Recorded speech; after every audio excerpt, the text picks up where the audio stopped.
Paxman. 3 days and the jury's still unable to decide.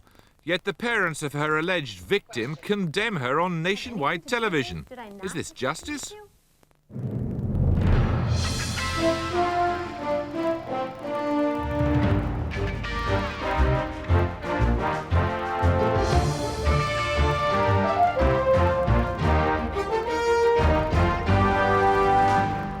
Good evening. The jury in the Louise Woodward murder trial still haven't made up their minds, which may make them a significant minority in North America, where everyone else has had the chance to see and hear every kind of judgment passed. Today, the parents of the child she's accused of killing condemned her on television. Why do American judges allow trials to be conducted like this? And what about so-called expert witnesses available at a fee to provide evidence to support your case? It's a growth business here as well as in American courts. If you consider Senior Conservatives, including the former Deputy Prime Minister, attacked the party's own leader for misguided opposition to the single currency. I'll be asking the Shadow Chancellor why they've dug themselves into such an unnecessary and uncomfortable hole. And a parliamentary commission decides it's OK to overrule the man who bequeathed the Burrell collection to the nation. Who's to decide what might have been in the mind of someone who wanted to give art treasures for the enjoyment of others? 3 days of deliberations and still no verdict in the trial of Louise Woodward. The parents of the child she's alleged to have killed convicted her on television, though, while jurors themselves are apparently arguing over expert medical evidence. Philippa Thomas is there. What's happening, Philippa? Well, as I speak now, everyone's filing into court. Susan and Gary Woodward are in there. All the lawyers have just come back in. I think what's happening is that the judge is saying to the jurors, OK, Timmy went to a hotel for the night, but we don't know yet. Is it possible they might be coming back to hear the jury deliver a verdict? It's possible, but we did have a feeling that the jury was really dug in over medical evidence. Until now, we've been at pretty much the same position as we were last night, when they wanted to know a lot more about the medical evidence about Matthew Eapen's skull fracture and what sort of blood was there and how old it was. When was the injury inflicted? Right. Well, stay with us. Also in the studio here in London is Mark Stevens, solicitor. This has been an extraordinary spectacle, this trial, hasn't it? Would you characterise it as a fair trial? No, I think it's been more Roman arena than rule of law. Why do you say that? Well, there have been so many instances. We've had the parents giving this interview on the television, which in British courts would never, ever be allowed. It's the most prejudicial time while the jury are in that formative stage. OK, well, let's just hear a little bit of that interview that the parents gave to CBS television. This is what they said, Sonny Eapen said, the father, when he was asked what he felt would be his reaction in the event of a conviction. But what I will feel is that the person that's been responsible for killing my son has been found responsible. And I think there's a certain satisfaction to that. And if she's acquitted? I guess I'll feel victimized again. She should be accountable for her actions, for her choices.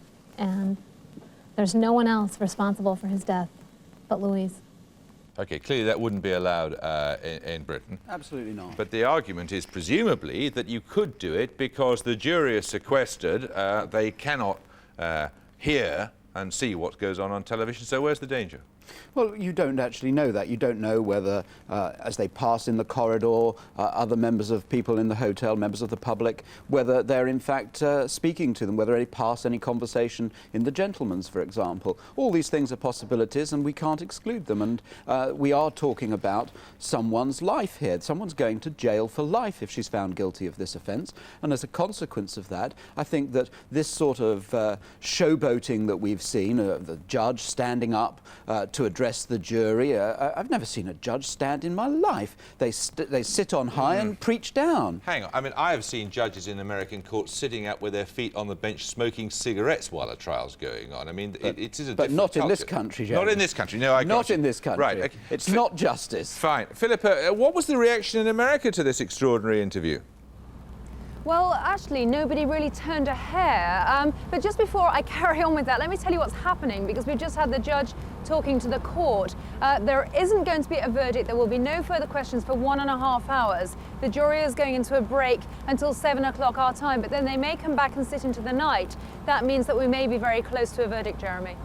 So it looks then as if they're going to sit through and try to get a verdict sometime tonight, which will presumably be in the small hours our time.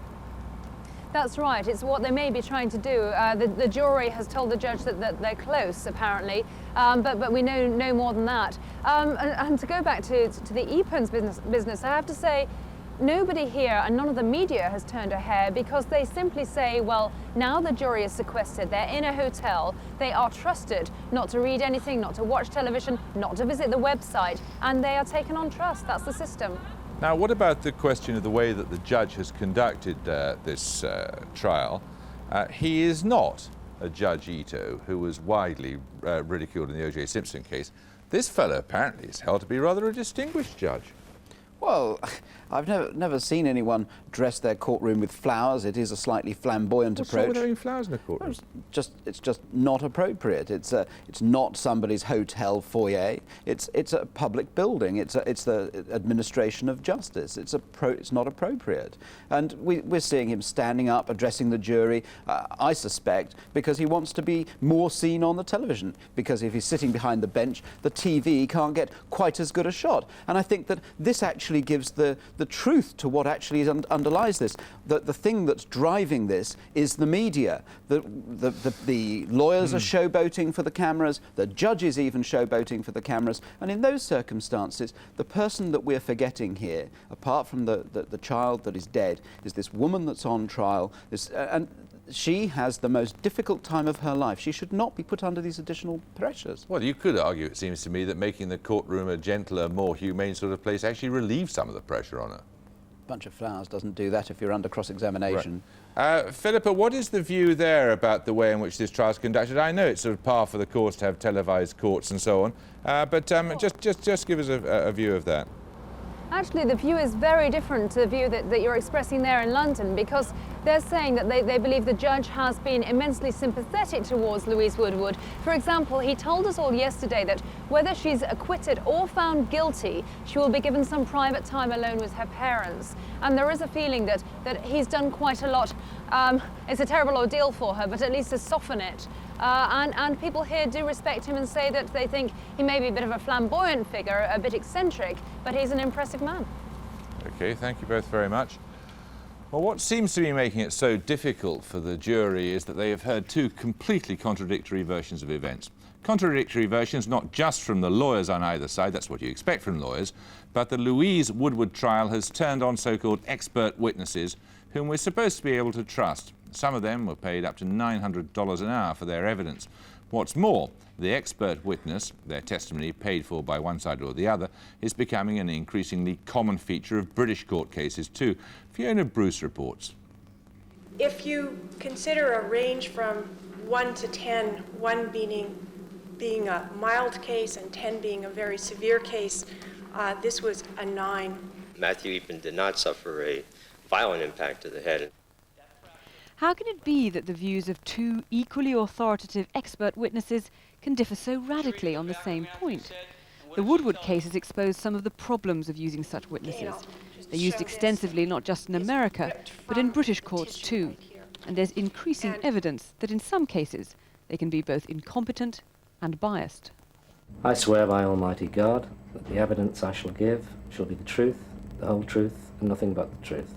Specialists in employment law being taken through their paces by solicitor Mark Solon. He teaches future expert witnesses how to appear convincing in court, not to be rattled by hostile questioning. I think you're missing the point. Perhaps you'd listen to the question, and it's this.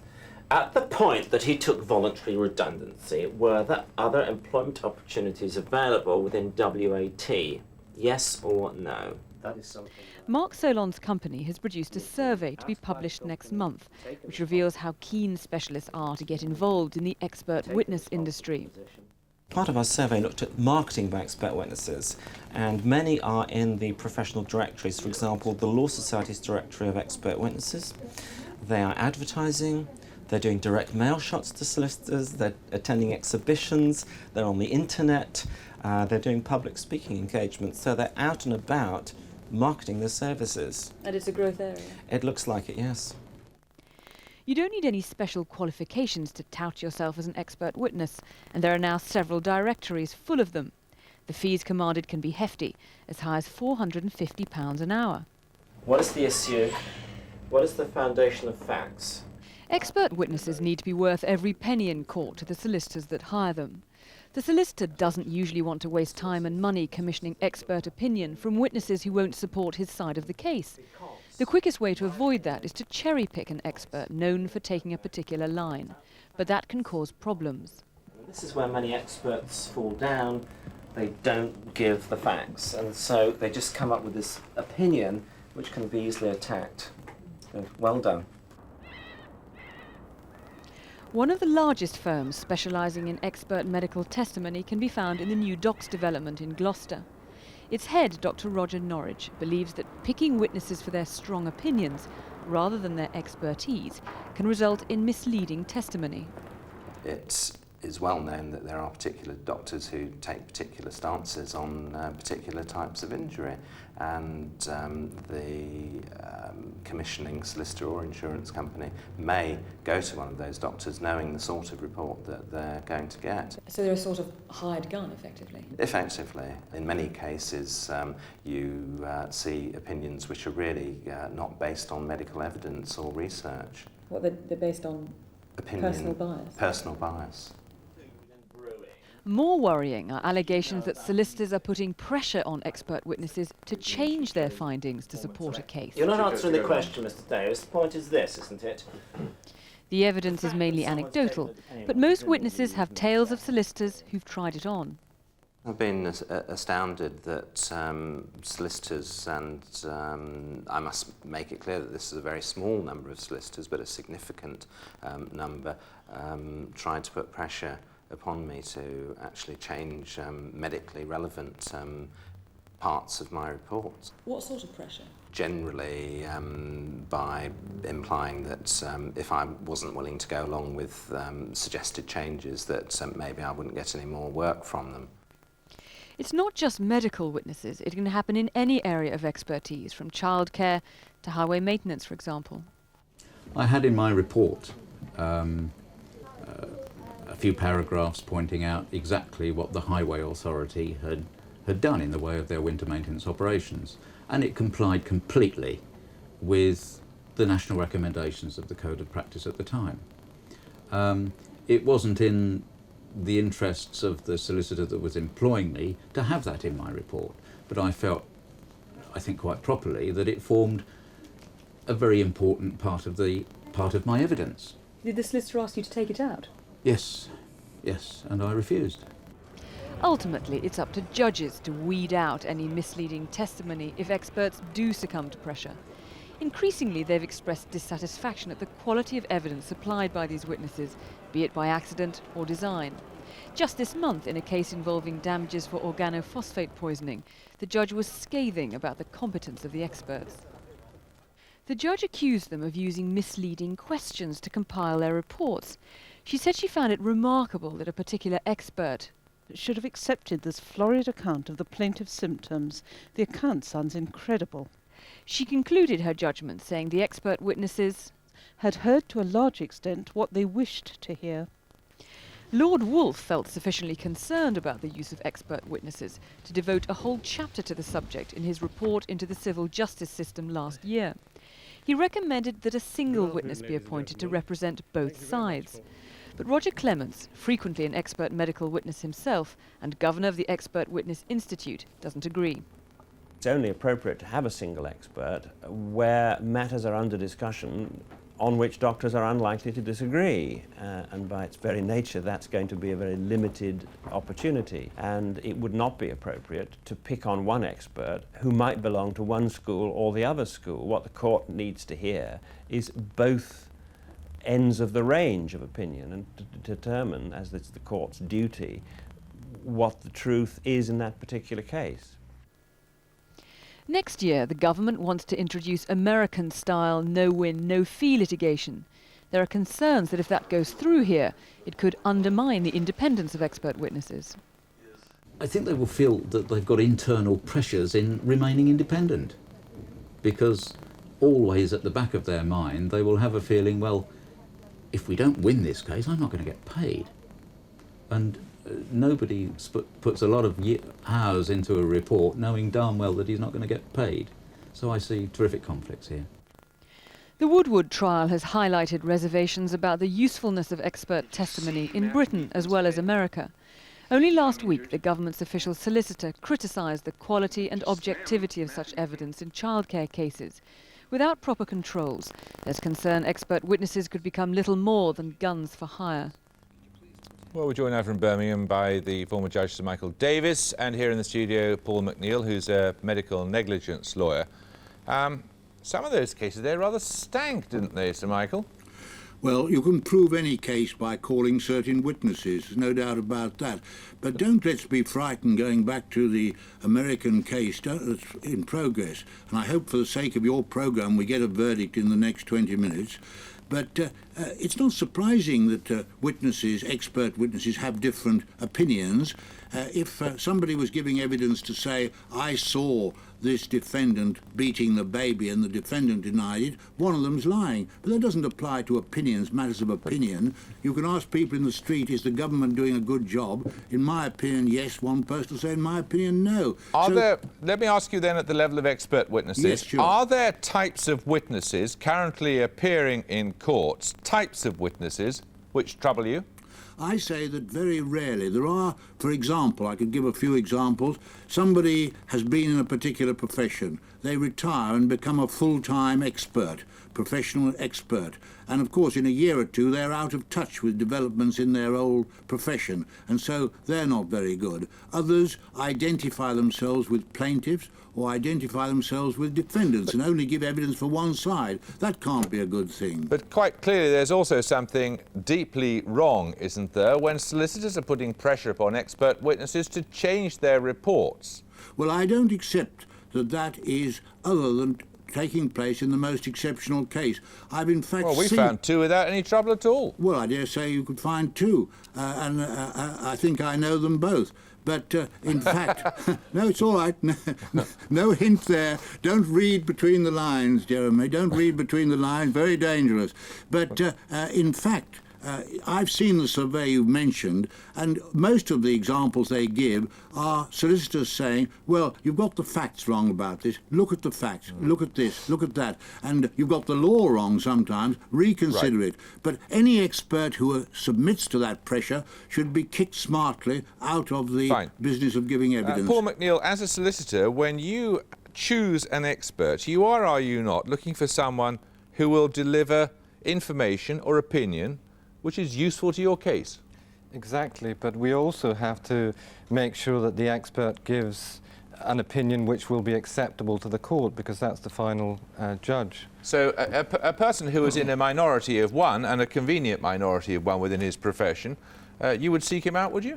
Well, I do medical negligence work, and the test for medical negligence is what a responsible body of medical people will do.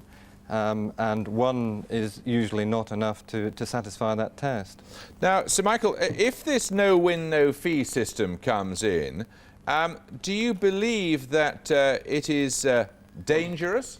I don't think it will come in for experts, and I don't think anybody's carefully thought through what will happen. If an expert gave evidence before me, I should expect the first question in cross-examination to be, Mr. Expert or Miss Expert, how much are you going to get if this case is won by your side? How much are you going to get if you don't win?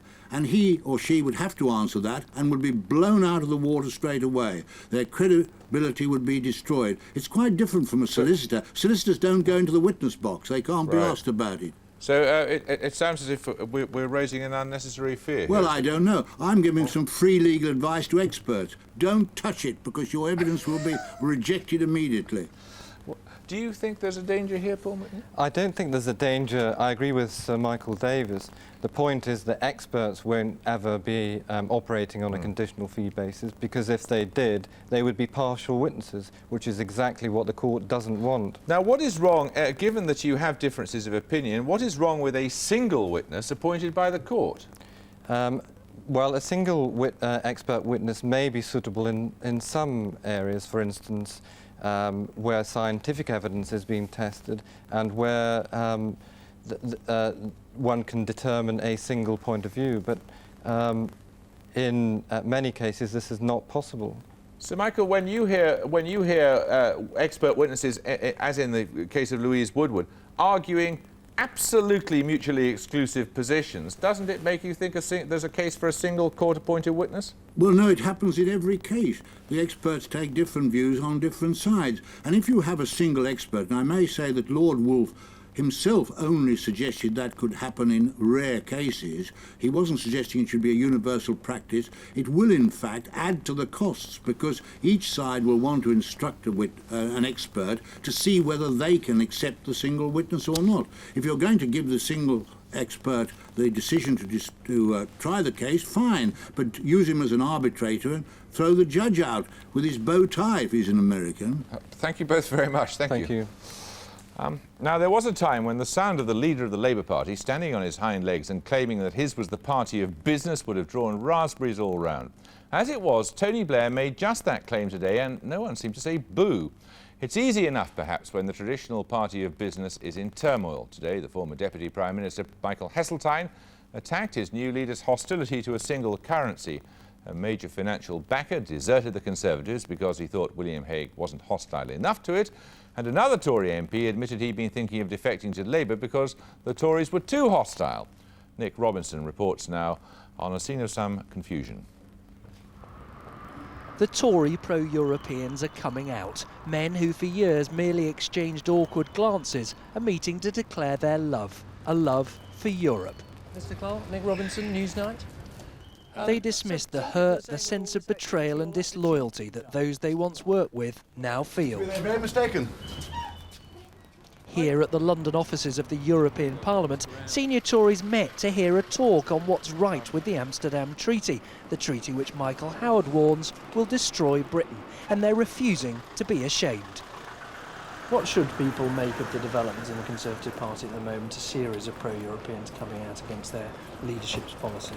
Well, they are the inevitable consequence of the fact that the leadership's policy does not coincide with the views of some of the most experienced members of Conservative governments in the last 30 years.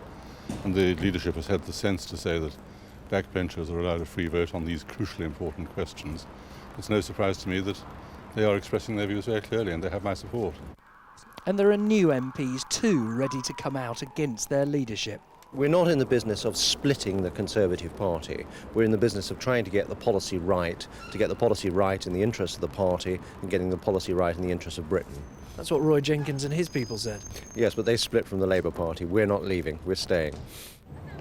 The pro-Europeans have yearned for their pin-up to declare in public. Today he did so, and in style. The Europeans know that with the single currency, first of all, it's going to happen.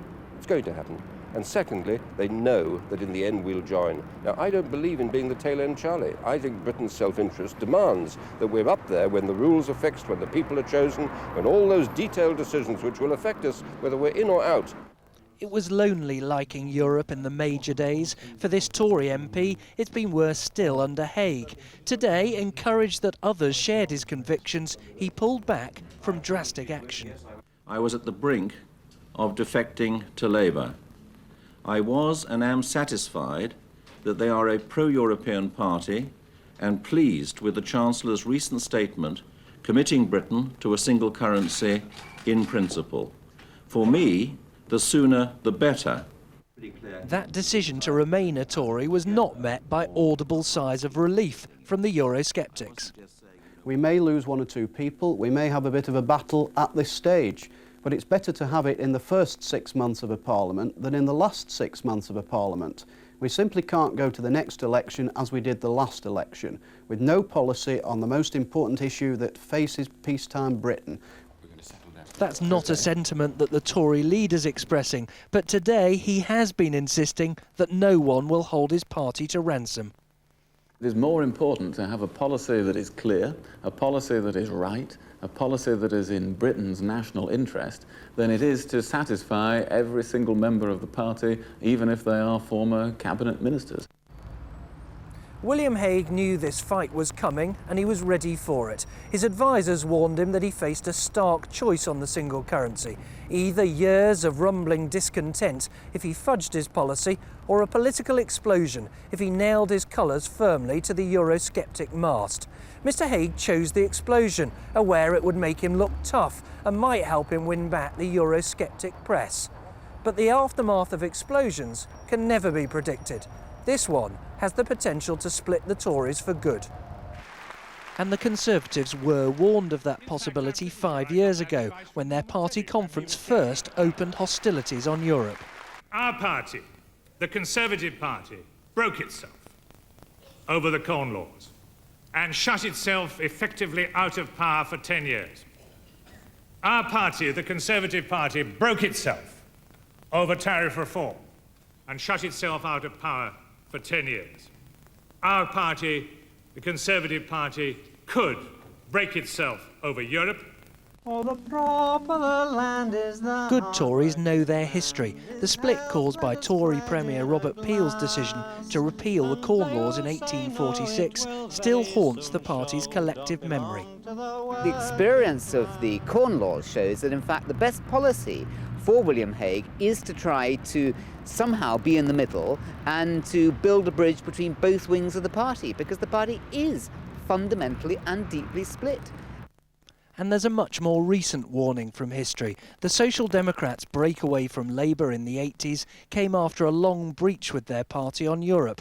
Momentous political changes often start small.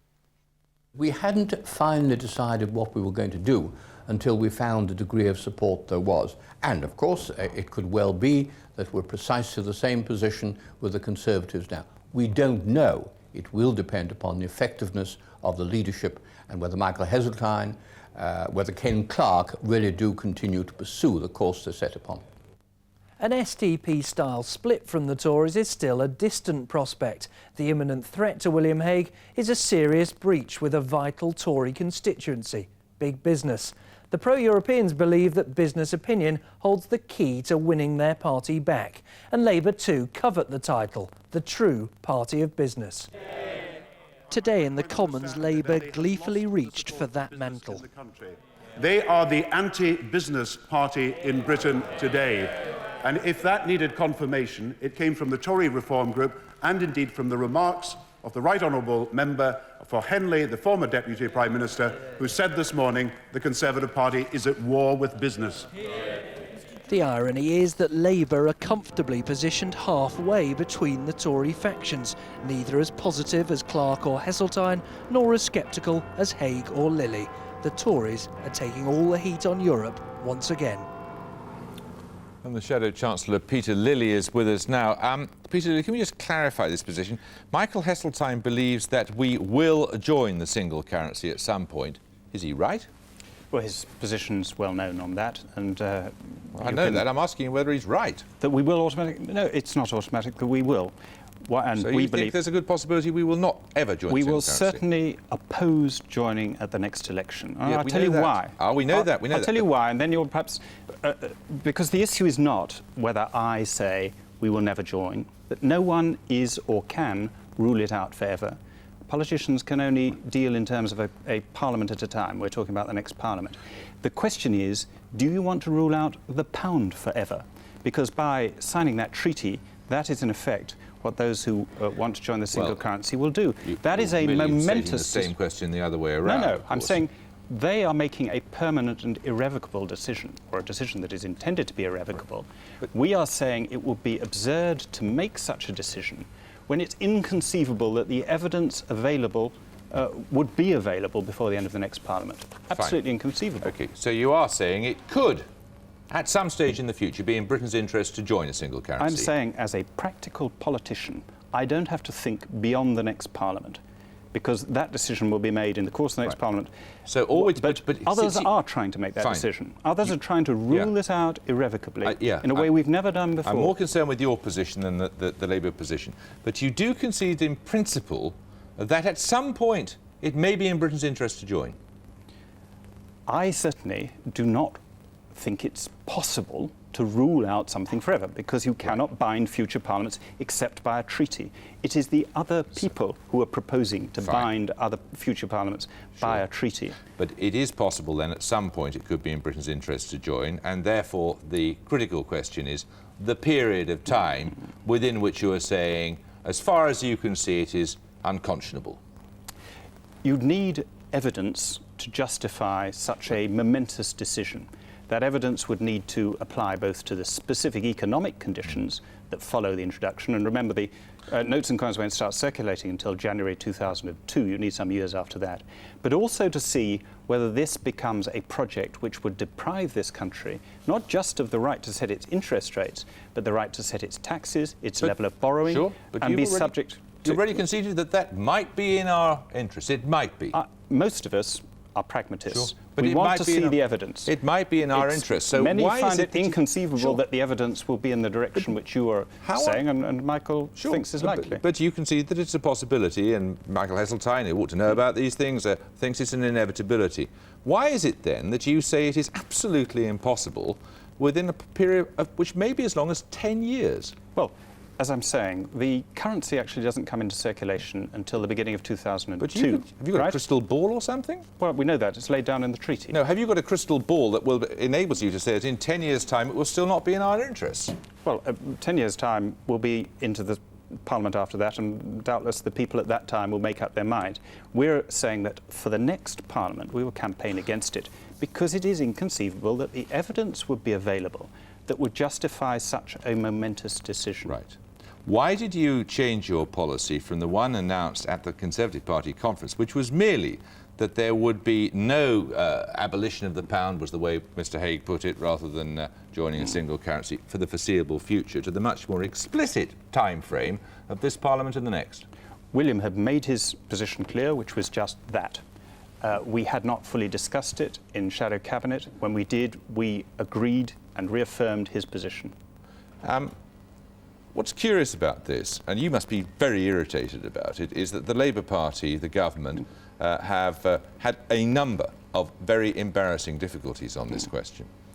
And really, what all we guys in the media ought to be looking at is the reason they got into those difficulties, instead of which we're anatomising why your party is spitting at itself on this issue. Now, do you think we might have been looking at the Labour Party if you'd made a better job of replying and attacking Gordon Brown's statement on Monday?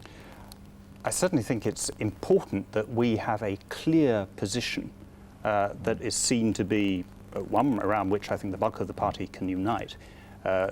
We now see the essential oddity of Gordon Brown's position. He said, we will commit ourselves, we, the Labour government, will commit ourselves for the first time to the principle of entry. And the way we're going to give expression of that commitment to enter is by ruling it out for the entire lifetime of this Parliament. Of this government. Now, that's a very odd thing to do, a bizarre position, and that will increasingly become apparent to people. Even on that day, it was worth remembering, only one Labour Member of Parliament supported Gordon Brown's position. Everybody else on his side disagreed, some because they thought he was wrong to rule it out for this Parliament, others because they thought he was wrong to make a commitment according to some as yet unspecified principle for the future. If Kenneth Clarke or Michael Heseltine found themselves in the position that Peter Temple-Morris found himself in earlier this week, that they could no longer stay in your party, committed as you are to the next this Parliament and the next Parliament, ruling out membership, would you be prepared to see them go? They are very good Conservatives. They will be free to express that view. We've made that clear. That's part of the position expressed by the Shadow Cabinet. Their views are well known, and they are welcome fellow Conservatives who agree with us on a broad spectrum of policies. They are more not optimistic on the single biggest issue in British politics. Yes, but Michael Heseltine's had a good run. He will continue to express his position from his elevated position. But the majority, and particularly the young, are supporting and backing wholeheartedly the position William Hague spelt out. Peter Lilly, thank you very much. Now, we had hoped to talk to a minister tonight about Michael Heseltine's criticisms of the Chancellor's position on the single currency, but Labour told us they didn't want to give us an interview as they preferred the Conservatives to stew in their own difficulties. Now, in a moment, is it right to overrule the wishes of the man who donated the Barrel art collection to the people of Glasgow? Before that, some of today's other news. Iraq has defied an ultimatum from the United Nations to cooperate over weapons inspections. 2 American inspectors weren't allowed into the country today, and Iraq is insisting that US inspectors who are already there must leave within a week. The UN Security Council has warned of serious consequences. The Prevention of Terrorism Act is to be made permanent rather than coming up for annual renewal. The Home Secretary Jack Straw announced that the power to impose exclusion orders on terrorist suspects would lapse. He's also striking from the statute book in Northern Ireland the power to intern terrorist suspects without trial. An investigation by the Football Association has found that the regulations which ban players and officials from betting on games are being widely flouted. But the FA believes that the results of matches haven't been affected. To what extent should the wishes of the dead be respected? That, at its heart, was what a House of Lords committee was asked to decide by the Glasgow councillors who run the famous Barrel art collection. It was left to the city by Sir William Barrel in 1944. Today, much to the annoyance of the trustees of the old boy's will, the Parliamentary Commission decided to overrule the clause in which he'd said he didn't want his gift to travel abroad. Hereditary peers are rarely short of confidence, and these 5 were ready to reinterpret the wishes of the dead. The handling and transportation of works of art have greatly improved since the 1940s and 1950s. We are therefore prepared to allow some easing of Sir William's prohibition on lending, though with careful safeguards. When Barrel bequeathed his priceless art collection of 800 works in 1944, he specified that it shouldn't travel abroad as he feared the dangers of sea transport. Glasgow's civic leaders successfully argued that those fears were outdated. Perhaps, but it was what he said in his will. My reaction is one of great disappointment that the Commission have seen fit to override the very, very clear wishes of Sir William Barrel, who said not only in his deed of gift, but also in his will, and then later in numerous letters, that he didn't wish to see items from his collection lent overseas. Some of the most important collections in Britain consist of bequests. The Wallace collection is perhaps the most significant. Lady Wallace left 5,000 objects, including paintings, porcelain and furniture, to the nation in 1897. Her terms specified that the collection was to be kept all together and in one place. If you begin to break those terms, it's rather like the thin end of the wedge. One starts with lending abroad. Why then not, when one is in a time of financial trouble, sell, for example? Since 1903, over 100,000 works of art have been acquired by the museums and galleries throughout Britain with the aid of the National Art Collections Fund. Most recently, the Beckett casket was saved from going abroad in 1996 and acquired by the V&A. They too worry about the precedent set by the Barrel ruling. I think it's basically a wrong decision. I think it could well scare potential donors, because here you have a case of a local authority who has not wished to honour the terms of a gift which it freely undertook to receive while the donor was still alive. Now that, I think, tells something to other potential donors. I think they may well decide, well, I'm not going to leave my things, thank you very much, to Glasgow. Maybe I'm not even going to leave them to other local authorities or other government-financed institutions. But Glasgow councillors argue that the decision is to be welcomed, as lending artworks internationally and receiving foreign loans in return would enhance the Barrel's reputation on the world stage. What we're talking about is the ability to recoup a great deal of wealth for the city, high profile for the city, tourists coming to the city. Bequests from the wealthy have long been a way of ensuring their name lives on. They had good reasons, perhaps, for making the stipulations they did. If other people can subsequently overturn them by imagining how the donors might have felt were they still alive, where will it end? Well, with us now are David Lister, arts correspondent of The Independent, and Tim Mason, who's director of the Museums and Galleries Commission. On whose authority do you think you should be able to overrule what a bequest has specified? Well, two things. I'd say on the authority of common sense and now on the authority of this ruling. I think what you have here is we have to look again at bequests, because there's a certain lack of humility in bequests. It's terribly nice and terribly philanthropic of people to leave works of art to the nation, but a lot of them seem to think that they can foresee the future. I mean, Sir William Burrell, ironically for a ship owner, was paranoidally worried about sea travel. Sea travel is a lot safer now. Air travel is a lot safer. There's the Channel Tunnel, which of course he would never have imagined. We don't know. They don't know what's going to happen 40, 50 years ahead. Transportation and conservation are much safer now than they were. Common sense, then, is, I suppose, the bedrock of the argument here. I think that's right, and David is to some extent right, in as much as even Sir William changed his will, or changed the terms of his will during the course of his life, because he had said that he didn't want the collection to be kept within 16 miles of Glasgow, really because he was very concerned about air pollution. But I think the real difficulty here is that the trustees who Sir William established to look after the collection and to sort of manage the trust arrangement here were bitterly opposed to this change in the will. And I think that's the key thing. I mean, I think good common sense is fine, but I do think it's got to, the argument has got to carry the trustees with it and not overrule the trustees. And that, in a way, is what, of course, the Parliamentary Commission has done.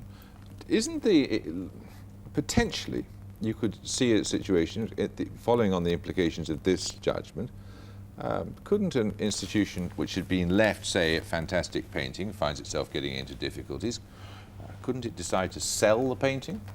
Yes, it could, but an institution could do that now, actually, but the common sense of our National Gallery directors is such that they don't do that. So I think, we have to rely on their common sense as well. No one as yet has asked to sell paintings. What Julian Spalding in Glasgow wants to do is to loan paintings abroad so that he can get good works back and get on the international exhibition circuit, which is vital now, absolutely vital. Because that enhances the prestige of the institution, yes, which both loans and receives. Yes, more simply, you just won't get foreign galleries to loan you stuff unless you can give them something back. Do you think this is going to have a deterrent effect upon people making bequests? I think it's very difficult to tell. I mean, similarly, I haven't got the crystal ball either, but yeah. I think people Peter will Lilly's think... Peter Lilly has that. I think people will think very carefully about making bequests. I mean, some people make them unconditionally anyway. I mean, they want this work to stay in the country and to be publicly available. Others look quite carefully at the terms and conditions, and I think people will look probably not so much at making the bequest, but tying it up perhaps in a very clearer way. One of the problems with the Burrell bequest is it isn't clear why he didn't like overseas travel. Was he concerned about the dangers of shipping? Was he concerned, actually, as he said in so many of the letters, as was pointed out in your film, about political unrest and so on? You only have to look at the opening of the great gallery in Bilbao a few weeks ago, where it was actually threatened by an atom bomb, exactly the kind of things that, that Sir William Burrell had feared when he spoke of Italian unrest in the late 1940s. So it's difficult to read people's mind, and perhaps the answer is for the benefactor to be much clearer about what they have in mind and when they actually set these terms and conditions down. Would you accept that? No, I think an alternative answer is for the benefactor not to lay any conditions down. If you want to give a present, you give it without conditions. You mentioned in your preamble the Wallace collection. Now there you've got the ludicrous example that Rubens painted two paintings which he, the artist, wanted to be seen together. They cannot be seen together because one is in the Wallace collection, the other is in the National Gallery, and the terms of the Wallace bequest are that it must never be shown with another painting. So you have aesthetic judgments being made by donors as well, and I think really if you give something, just give it. But I mean, given that such stipulations exist, what attitude are we to take to them? Well, I think now we have to look at this ruling and see how far this extends beyond Glasgow and whether... I suspect the ruling actually doesn't really create much of a precedent, because in fact what the parliamentary commissioners have been doing is looking very precisely at what Sir William wanted in his will. It's a very exact examination of that. This doesn't give a freedom, I think, to overturn everybody's wills as of tomorrow. Thank you both very much. Just one or two of tomorrow morning's front pages, if we had a convenient camera somewhere around about. Yes, there might be one over there. Hague defies EMU revolt by Heseltine, that subject we were discussing with Peter Lilly earlier. Chancellor Cole apparently wants Britain to have a seat kept warm for it on the new Central European Bank for the single currency. Pure hate is the Daily Express's treatment of that interview given by the Matthew Eapen's parents. Lethal injection call for PBS victims in The Guardian. PBS is a permanent vegetative state. And the Independent has a picture of dolphins being fought for by the British government, and debasing of Diana, the Daily Mail's comment about souvenir firms. That's all from Newsnight for tonight. I'll be back tomorrow with more. Until then, from all of us on the programme, good night.